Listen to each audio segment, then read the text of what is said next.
My dad was a farmer, and he contracted to farm just outside of Red Oak on Pratt Road because he had 3 sons, and at that time Ellis County was the largest cotton growing area in the United States.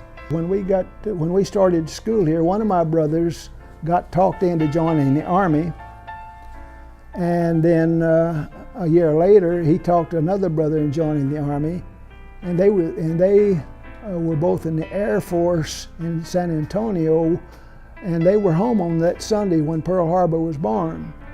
2 of them were in the Air Force, and as soon as my brother, just older than me, turned 17, he joined the Air Force, and this left my dad with a large farm out there, and so I had to drop out school. I loved school, but I had to drop out, and my dad farmed with mules. He plowed one row at a time.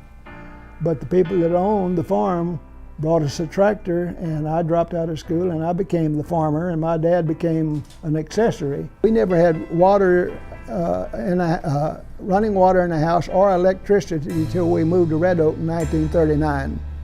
Coming to Red Oak to me was probably the greatest thing in my life, and all in all, Red Oak was good for me, and I'd like to think I was good for Red Oak. I think I got a good education at Red Oak because I was a good learner, and I loved to read, and Ms. Myers, my English teacher, made us write themes all the time. I think my stories were good, but my penmanship wasn't all that great.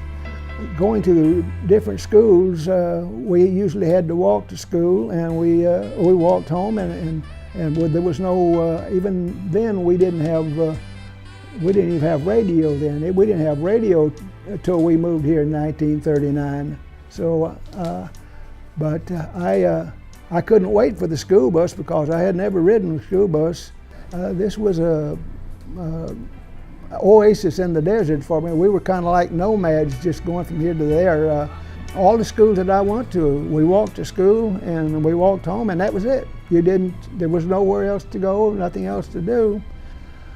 Tipton's was a skating rink and miniature golf course on Beltline Road at the corner of Beltline and I-35. But that was the hangout for anybody in South Dallas County. You could come over, and this golf course went down all through those woods there, and it was written up in a national magazine in the late 1939. And you could go, actually, if you had the money and the time, and you could go over and you could play miniature golf for an hour. Then you could come up, put on skates and skate, and then usually about 8:30 to 9, they take off skates and they turned the jukebox up, and the dancers took over. And I wasn't one of them.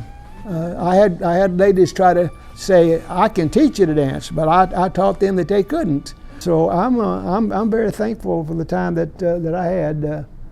2 years in the Navy made me a man where I had been a boy.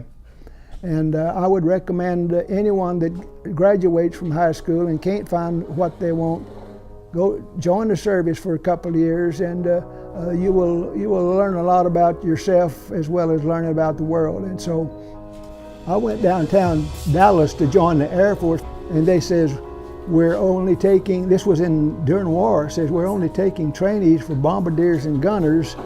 I went down to the next floor, and an hour later I was in the Navy, and I said, now when do I have to leave? They says, can you go tonight? And I said, no. They said, be here early in the morning. So I was on my way to San Diego.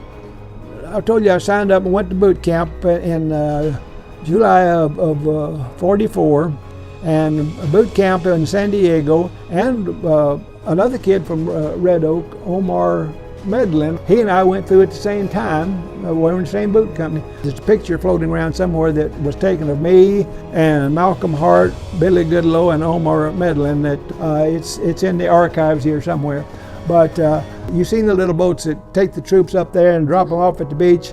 Well, that's us, and that's what I was trained for. And but I was went aboard ship in the late part of October 44.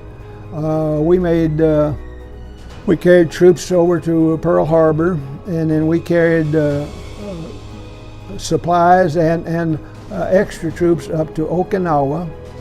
and we were working up there night and day unloading, but they had a plane that would fly around, a Japanese plane that would fly around up too high, but we had to turn off all the lights, and we called it a nuisance raid. In other words, they were keeping us from doing our work. We took some boats down to the PT base in the Philippines, and we spent a couple of days down there, and I think this is probably the base that John F. Kennedy was working out of, because that was the big PT base. Anyway, what we were trained for was to land troops on the island of Japan. That's what, and we sat at Pearl Harbor, not Pearl Harbor, but at Saipan Harbor the last month that, of the war, and we're putting together a task force to do just that, to put troops on the island of Japan. When we started doing this, we didn't know that a bomb, atom bomb, existed, but when they dropped the bomb, we started breathing again. But all in all, life has been great for me, and I've had good family, and I married into a great family, and I've been around good folks all my life.